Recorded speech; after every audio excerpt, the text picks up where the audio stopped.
ಸ್ನೇಹಿತರೆ, ಆ ಭಗವಂತ ಹೇಳ್ತಾರೆ, ಯಾರ ಮನಸ್ಸು ಸ್ವಚ್ಛವಾಗಿರುತ್ತೋ, ಯಾರಲ್ಲಿ ದೇವರಿದ್ದಾರೆ ಅನ್ನುವಂಥ ಒಂದು ನಂಬಿಕೆ ಗಟ್ಟಿಯಾಗಿರುತ್ತೋ ಅಂಥವ್ರ ಪರವಾಗಿ, ಅಂಥವ್ರ ಜೊತೆಯಾಗಿ ನಾನು ಯಾವಾಗಲೂ ಕೂಡ ಇರ್ತೀನಿ.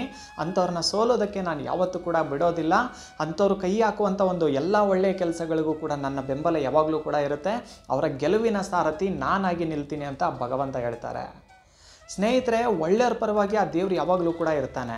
ನಮ್ಮ ಜೀವನದಲ್ಲಿ ನಮಗೆ ಕಷ್ಟಗಳು ಜಾಸ್ತಿ ಬಂದಾಗ ದೇವ್ರ ಮೇಲೆ ಇನ್ನೂ ನಂಬಿಕೆ ಜಾಸ್ತಿ ಆದಾಗಲೇ ನಮ್ಮ ಕಷ್ಟಗಳಿಂದ ನಾವು ಮುಕ್ತಿ ಹೊಂದೋಕ್ಕೆ ಸಾಧ್ಯ ಹೊರತಾಗಿ ನಮಗೆ ಕಷ್ಟಗಳು ಬಂದಾಗ ನಮ್ಮಂಥರ ಪಾಲಿಗೆ ಆ ದೇವ್ರು ಇಲ್ಲ ಅಂತ ನಾವು ಯಾವಾಗ ಅನ್ಕೊತೀವೋ ಅದರಿಂದ ಇನ್ನೂ ನಮ್ಮ ಜೀವನದಲ್ಲಿ ಕಷ್ಟಗಳು ಜಾಸ್ತಿ ಬರುತ್ತೆ. ಸ್ನೇಹಿತರೆ, ಖಂಡಿತವಾಗ್ಲೂ ಹೇಳ್ತೀನಿ, ನಿಮ್ಮಲ್ಲಿ ಒಂದು ಒಳ್ಳೆಯ ಮನಸ್ಸಿದೆ, ದೇವ್ರು ಇದ್ದಾನೆ ಅಂತ ನೀವು ಸಂಪೂರ್ಣವಾಗಿ ನಂಬಿದ್ದೀರಾ ಅಂದರೆ ಸತ್ಯವಾಗ್ಲೂ ಹೇಳ್ತೀನಿ, ಆ ದೇವ್ರ ಸಾಕ್ಷಿಯಾಗಲೂ ಕೂಡ ನಿಮಗೆ ಒಳ್ಳೆಯದಾಗೇ ಆಗುತ್ತೆ.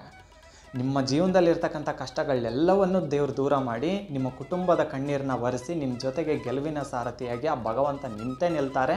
ನೀವು ಇಟ್ಟಂಥ ನಂಬಿಕೆಗೆ ಆ ದೇವರು ಮೋಸ ಮಾಡೋದಿಲ್ಲ ಅಂತ.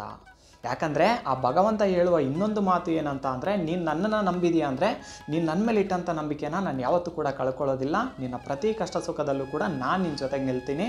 ಯಾರು ಇಲ್ದಿರೋರ ಪಾಲಿಗೆ ನಾನೇ ದಿಕ್ಕಾಗಿರ್ತೀನಿ ಅಂತ ಹೇಳ್ತಾರೆ. ಇದರ ಅರ್ಥ ಏನಂತ ಅಂದರೆ, ಯಾರು ಇಲ್ದಿರೋ ನಮ್ಮಂಥವ್ರ ಪಾಲಿಗೆ ಆ ದೇವರೇ ದಿಕ್ಕಾಗಿರ್ತಾರೆ. ಸ್ನೇಹಿತರೆ, ದಿಕ್ಕಾಗಿರ್ತಾರೆ.